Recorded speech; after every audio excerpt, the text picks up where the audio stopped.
10장 33절에서 마지막 46절까지가 되겠습니다.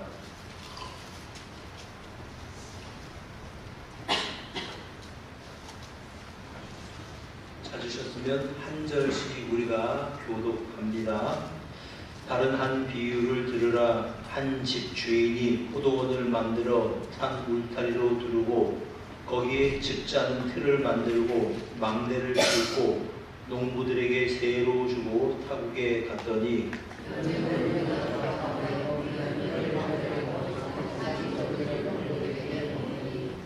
농부들이 종들을 잡아 하나는 심히 때리고 하나는 죽이고 하나는 돌로 쳤거늘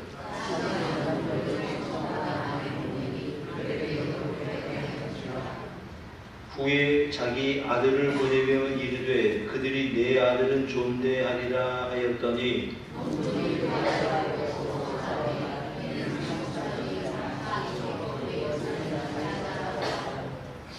이에 잡아 포도원 밖에 내쫓아 죽였느니라.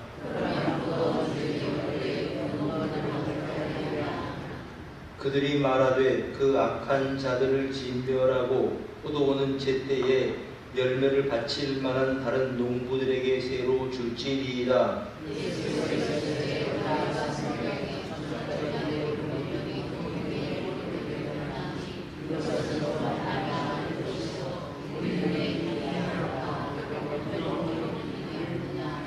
그러므로 내가 너희에게 이르노니 하나님의 나라를 너희는 빼앗기고 그 나라의 열매 맺는 백성이 아들이라.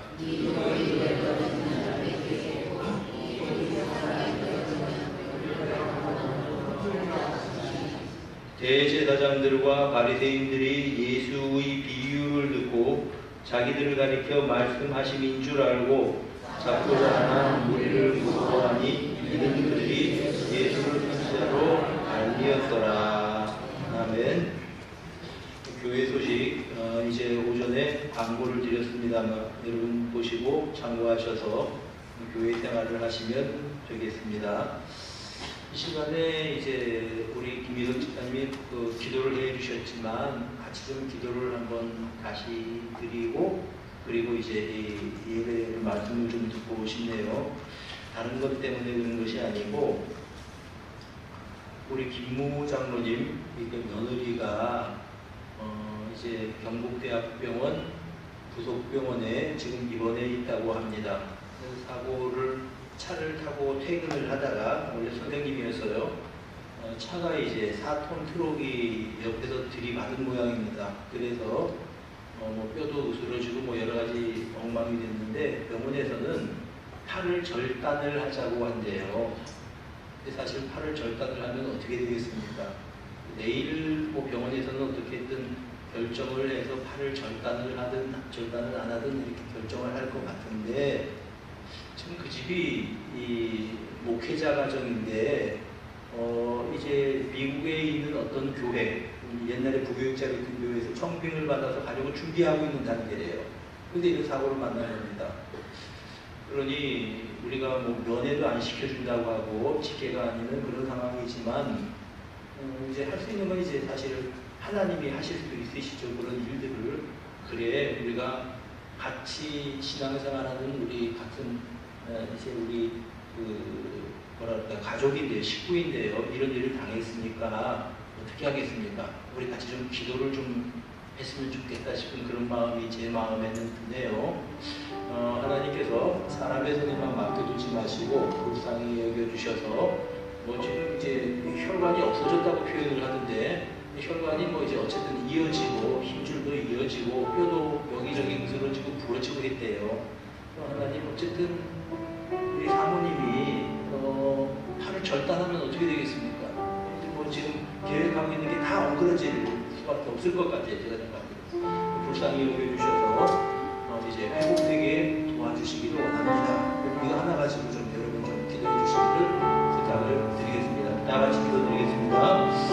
고마우신 아버지 하나님, 하나님께서 불쌍히 여겨주시고 긍휼히 여기지 긍휼히 여기신 아버지 하나님께서 우리 김무 장로님을 기억해 주시고 아픈 분 전도사님을 여겨주셔서 사랑하는 귀한 아버지 가구에 팔이 병사로 나오는 팔이 회복되게 하시고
전능하신 하나님 아버지, 사랑하는 귀한 사모님을 인간을 창조하신 하나님의 손에 맡겨드립니다. 회복되게 하시고 강건하게 하시고 영원히 퇴원하게 하시기를 소원합니다. 하나님, 인간의 마지막이, 인간의 끝이 하나님의 시작임을 우리는 믿습니다. 도와 주시옵소서. 이외에도 갈급한 심정으로, 갈급한 심령으로 하나님 하루하루를 허덕이면서 살아가는 성도들이 있습니다. 긍휼을 베풀어 주셔서 하나님 길을 열어주시고 회복시켜 주시고 강건케 하시고 세움을 허락하여 주시옵소서. 하나님의 살아계심을 보여주시기를 소원합니다. 우리 구주 예수 그리스도 이름으로 기도드립니다.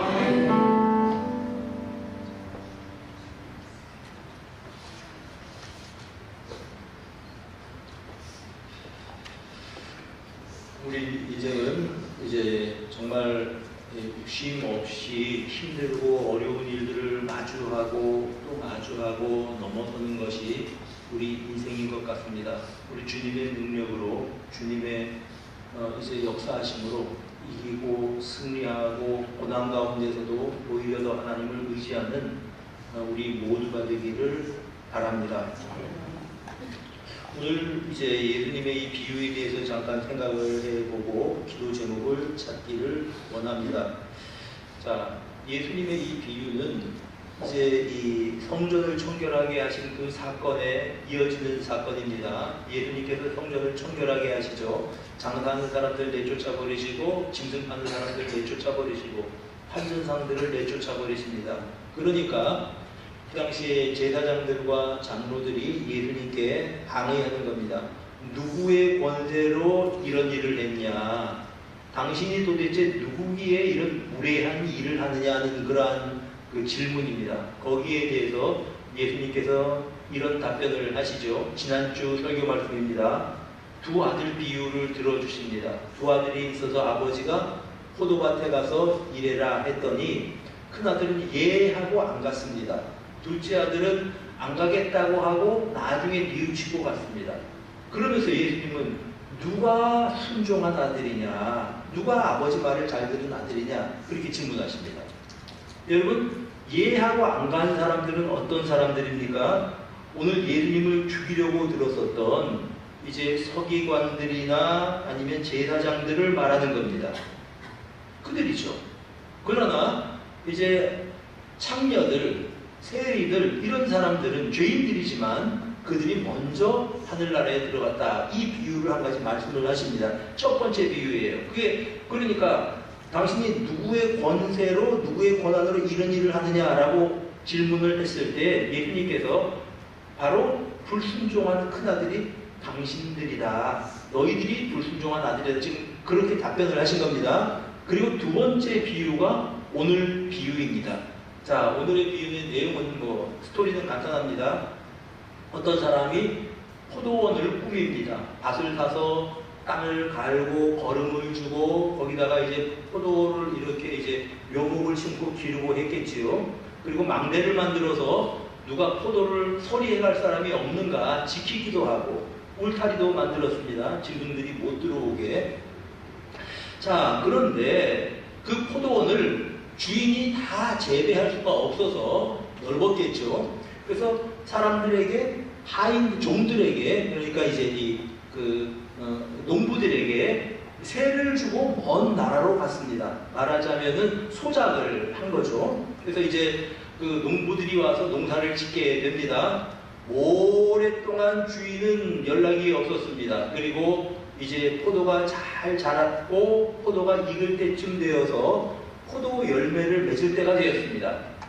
그러니까 소작료를 받으러 포도 열매를 받으려고 종들을 보냈습니다. 그랬더니 이 포도원에서 농사를 짓던 농부들이 하는 말이, 저 사람들이 와서 자꾸 이제 소작료를 달라고 합니다. 그런데 자기들끼리 수덕수덕 하는 겁니다. 저 사람들이 우리한테 지금까지 열심히 우리가 포도원을 갖고 왔는데 지금 소출을 달라고 하는 거지?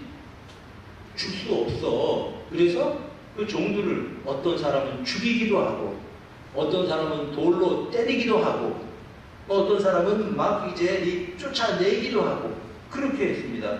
그러니까 얻어맞기도 하고 돌로 때리기도 하고 심지어는 죽이기도 하고 이렇게 됐습니다. 그들이 이제 죽은 사람들은 뭐 못 돌아갔겠죠. 그래 이제 주인에게 다시 돌아갑니다. 매 맞은 사람, 돌에 맞은 사람들, 주인님 갔더니 우리를 때립니다. 우리를 돌로 때렸습니다. 여기 보세요. 나는 여기 머리가 깨졌습니다. 나는 여기 뭐 턱이 깨졌습니다. 이러고 간 겁니다. 주인 생각에서 너무 기가 막힌 겁니다. 이게 내 포도원인데 소주를 안 내겠다는 거죠. 안 되겠다. 다시 사람들을 보내되 좀 많이 보내자. 그래서 더 많은 사람들이 갔습니다. 그랬더니 농부들이 똑같은 일을 합니다. 때리고 돌로 치고 또 죽이고.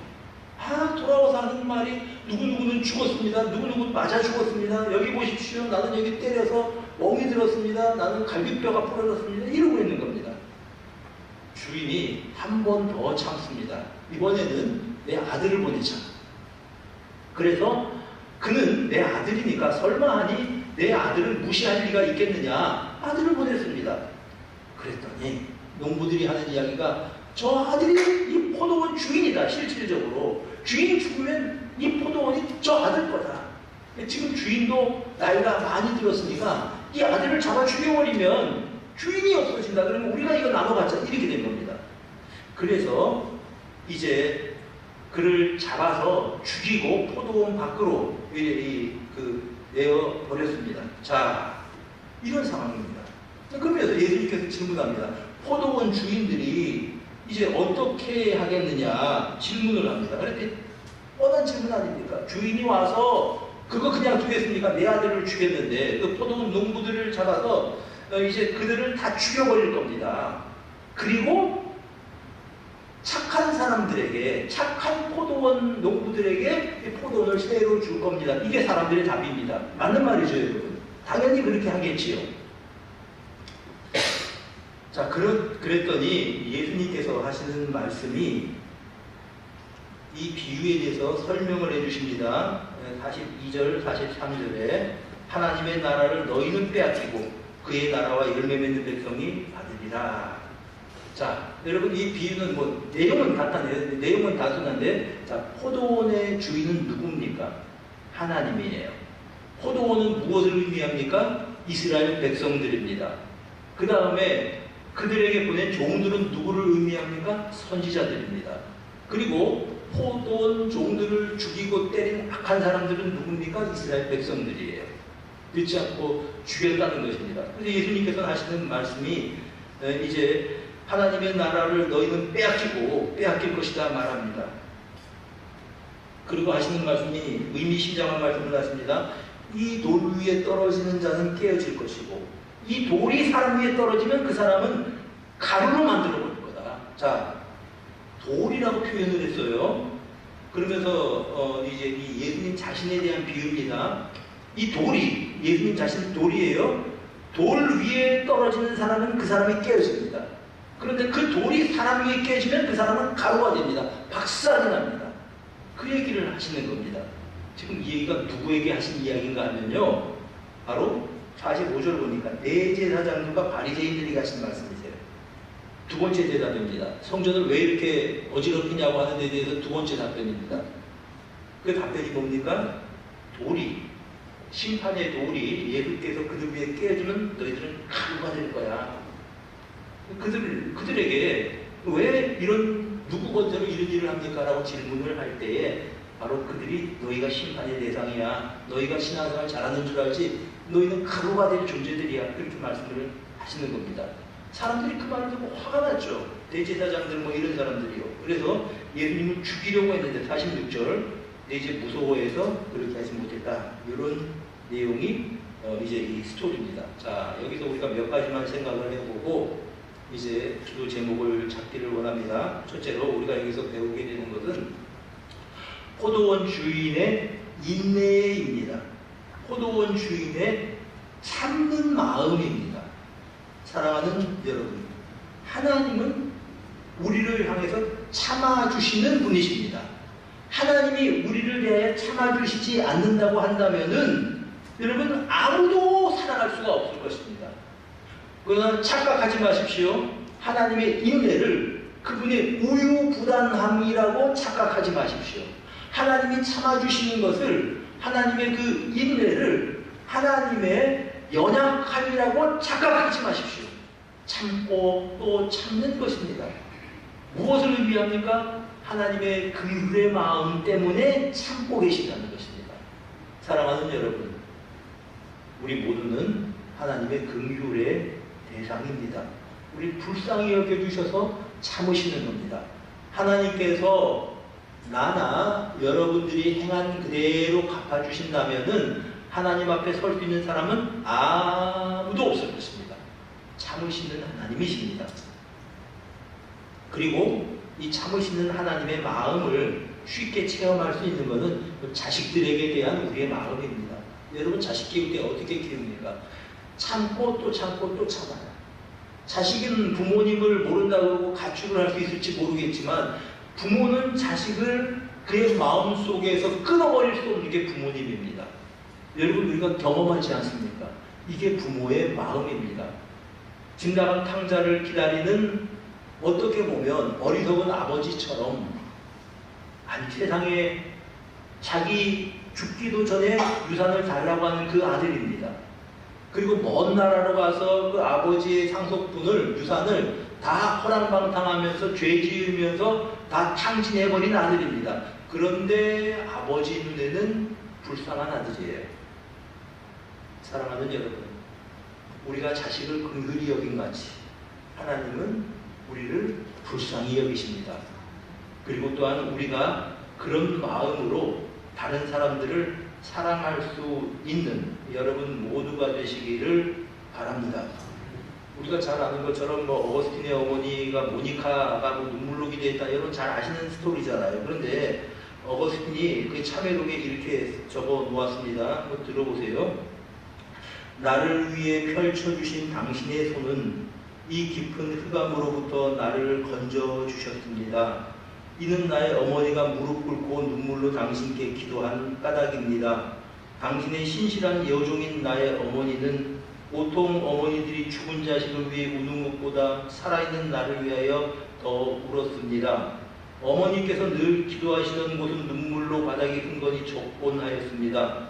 하나님은 자식을 위해 흘린 눈물의 기도를 들어주셨고 그 눈물을 멸시하지 않으셨습니다.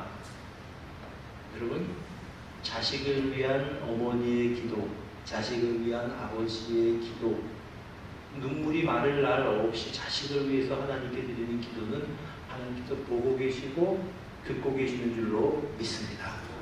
여러분 자식들 다 큰 다음에는요, 장성에서 대학 다니고 졸업하고 이래 되면은요, 자기들 인생 살아가는 겁니다. 사실 따지고 보면 어떻게 자식들한테 우리가 그들의 인생을 대신해서 살아줄 수 있습니까? 그러나 한 가지, 자식들을 위해서 긍휼의 마음으로 울면서 기도하는 거죠. 그러면서 그런 과정을 통해서 우리는 우리를 향하신 하나님의 마음을 배웁니다. 긍휼히 여기시는 하나님의 마음을 배웁니다. 이 악한 농부들입니다. 자기 종들을 죽였습니다. 때렸습니다. 소출을 주는 건 고사하고 내 종들을 죽였습니다. 그런데 한 번 더 참는 것입니다.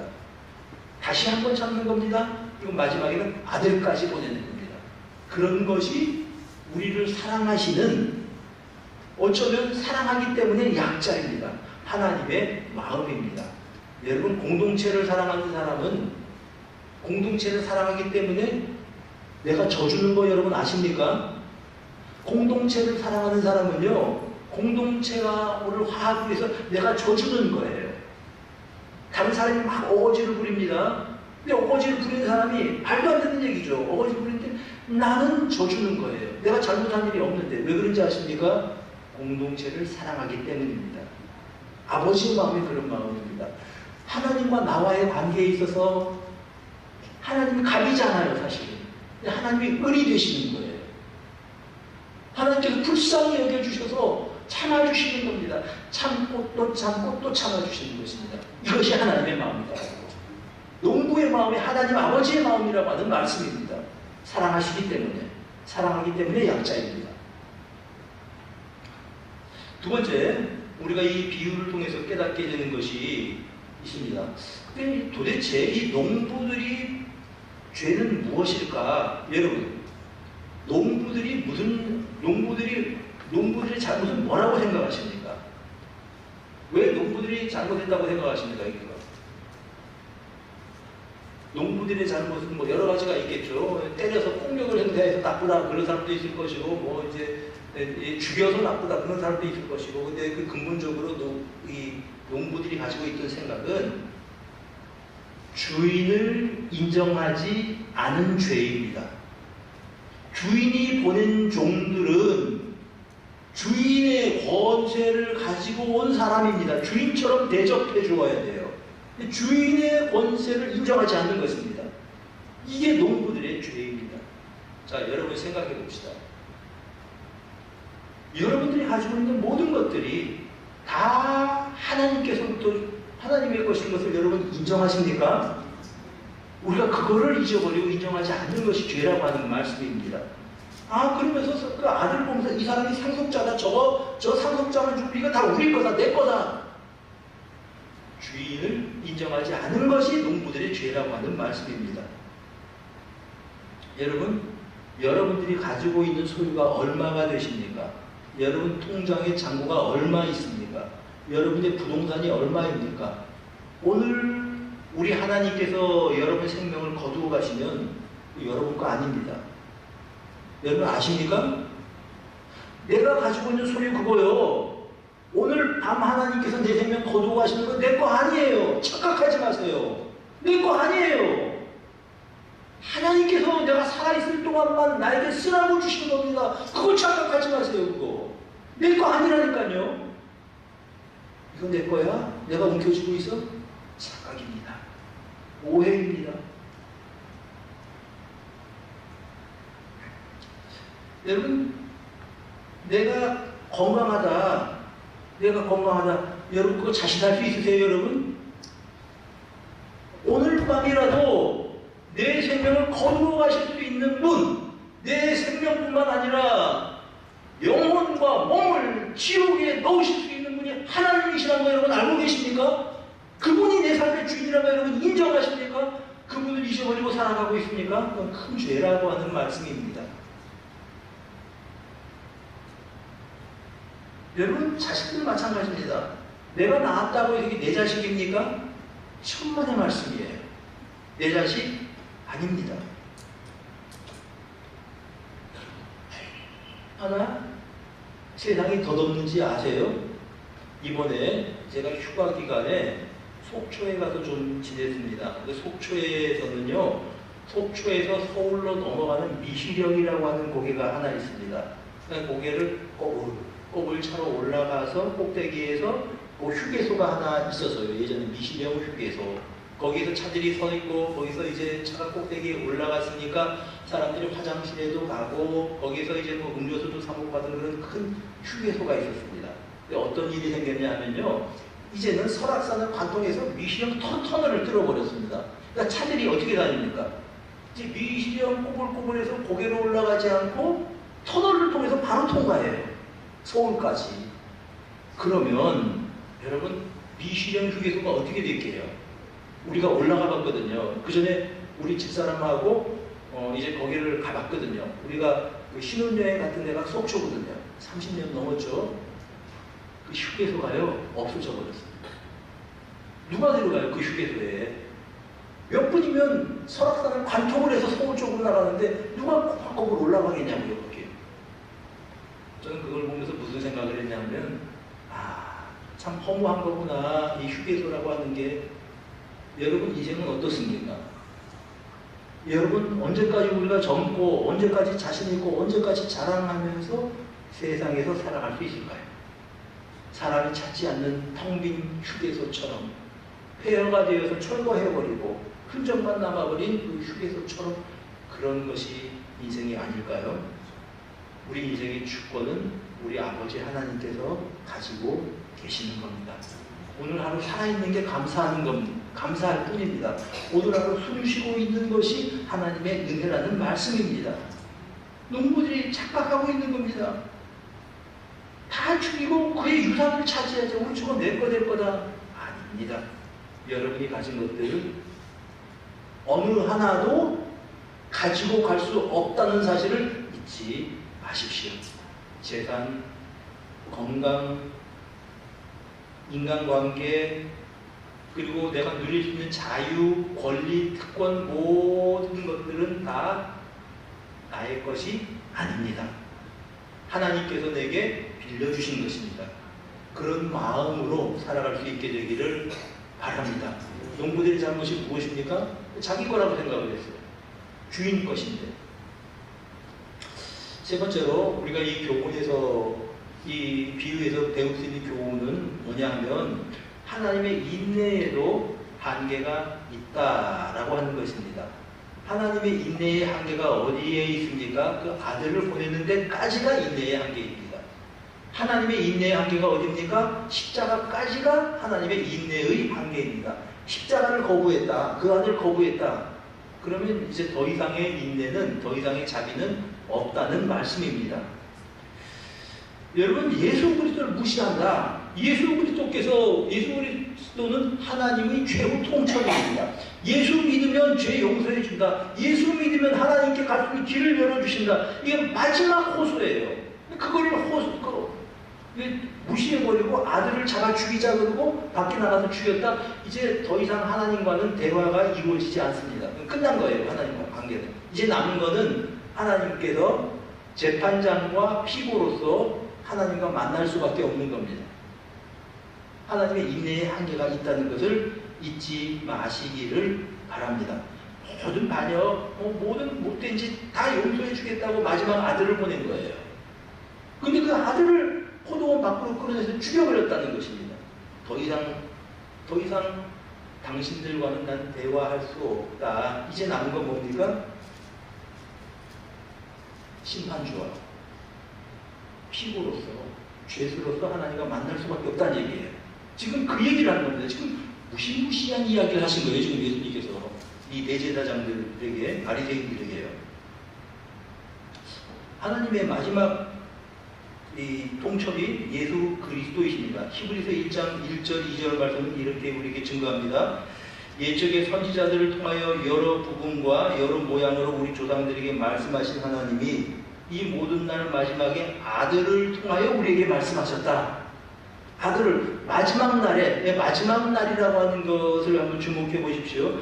이 마지막 때는, 모든 날 마지막에는, 마지막에는 아들을 통하여 우리에게 말씀하셨다. 마지막으로 말씀하셨습니다. 예수 그리스도가 마지막입니다. 예수 그리스도 이외에 또 다른 긍휼, 또 다른 자비하신 그거 없다는 겁니다. 마지막으로 아들 예수를 통해서 말씀하셨습니다.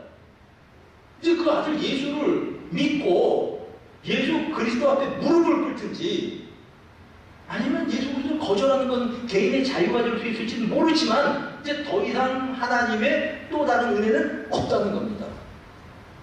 여러분, 예수님께서 내가 곧 길이요 진리요 생명이니 나로 말미암지 않고는 아버지께로 갈 자가, 올 자가 있다 그랬습니까? 없다 그랬습니까? 없다 그랬습니다. 마지막이에요. 마지막. 요한복음 3장 36절 우리에게 이렇게 말씀을 합니다. 아들을 믿는 자에게는 영생이 있고, 그 다음에 그 아들에게 순종하지 아니하는 자는 영생을 보지 못하고 뭐라고 했습니까? 도리어 하나님의 진노가 그 위에 머물러 있다. 둘 중에 하나예요. 예수 그리스도를 믿든가 그분 앞에 무릎을 꿇든가, 아니면 그렇지 않으면 그냥 살아가는 자기 자유일 수 있어요. 세상 사람들이요. 모르고 있으니까 그러겠죠. 진노가 그 위에 머문 채로 하나님의 진노 아래서 살아가는 건 둘 중에 하나라는 겁니다. 여러분, 하나님의 인내에도 한계가 있습니다. 그 한계의 마지막은 어디입니까? 바로 예수 그리스도의 십자가라고 하는 그런 말씀입니다. 자, 여러분 한번 생각을 해보세요. 사람들이 죄를 많이 지어서 망하는 게 아닙니다. 죄를 많이 지어서 심판을 당하는 거 아닙니다. 물론 죄를 짓고 살면 안 돼요. 근본적으로는 회개하지 않아서 망하는 겁니다. 근본적으로 왜 지옥에 갑니까? 예수 그리스도를 인정하지 않아서 하나님의 진노가 그 위에 떨어질 수밖에 없는 것입니다. 이게 본문이 우리 가르쳐 주시는 내용입니다. 예수님은 예수 그리스도 자신을, 예수님을 바위라고 말씀하십니다. 그러면서 하시는 말씀이 건축자의 머릿돌이 모퉁이의 머릿돌이 되었다고 말씀을 하셨죠. 그리고 하시는 말씀이 44절에 이 돌 위에 떨어지는 자는 깨어지겠고, 잘 생각하셔야 됩니다. 주님 위에 떨어지는 사람은 자신이 깨어지고 자아가 깨어집니다. 자기 고집이 깨어집니다. 여러분, 그분 위에 떨어지는 사람이 복 있는 사람이에요. 여러분, 내 자존심, 내 명예, 그렇게 대단한 거 아닙니다. 그거 가지고 여러분 하나님 앞에 서려고 합니까? 천만에요. 깨어진다고 표현을 했습니다. 그 돌 위에 떨어지는 사람은 자존심도 깨지고 내 생각도 깨지고 나의 의도 깨지고 다 깨지는 겁니다. 완전히 부서져 버리는 것입니다. 나의 고집도 깨어지는 것입니다. 그리고 오로지 나의 연약함과 나의 악함과 나의 부족함 밖에는 하나님 앞에 설 때 남길 것이 없는 겁니다. 하나님 날 좀 불쌍히 여겨주십시오. 내가 악한 존재입니다. 그것밖에는 남을 게 없다는 말씀입니다. 여러분, 성경에서 말씀하지 않습니까? 돌 위에 떨어지는 자는 깨어진다. 회개하는 사람이 되시기를 바랍니다. 돌 위에 떨어져서 차라리 깨어지는 게 낫습니다. 그러면 그리스도 예수 안에 있는 새로운 피조물로 새롭게 빚어주시고 새로운 기회를 주시고 새로운 은혜를 허락하시는 줄로 믿습니다. 그런데 그렇지 않으면 이 돌이 사람 위에 떨어지면 그 사람은 가루가 되어버린다고 말씀하시는 것입니다. 참 무서운 말씀이죠. 예수님 십자가에 달려 돌아가실 때 두 강도가 있었습니다. 어느 한 강도가 그렇게 말합니다. 주여 당신의 나라에 임하실 때에 나를 생각해 주십시오. 오늘 네가 나와 함께 낙원에 있으리라. 다른 한 사람은 그렇지 않았습니다. 당신이 메시아라면, 그리스도라면 당신을 구원하고 우리를 한번 구원해 보시지. 주님께서 그 사람에 대해서 별다른 말씀 없으셨어요. 같은 자리에서 처형을 받았습니다. 두 사람 다 십자가형을 받아도 마땅할 만한 죄인입니다. 그런데 그들 중에 한 사람을 향하여서 주님께서는 뭐라고 말씀을 하셨냐면 네가 오늘 나와 함께 낙원에 있으리라. 여러분들은 산돌이신 모퉁이 돌이신 예수 그리스도 위에 떨어지는 사람입니까? 아니면 내가 어디에 있는지 모르고 의식하지 못하고 살다가 어느 한순간에 그 돌이 여러분 위에 떨어질 사람입니까? 잘 생각해 보십시오. 그래서 하나님 앞에 겸손한 마음으로 나아가는 여러분이 되시기를 바랍니다. 이 말씀은 무서운 심판의 말씀인데요. 자세히 보면 여기 복음이 담겨져 있습니다.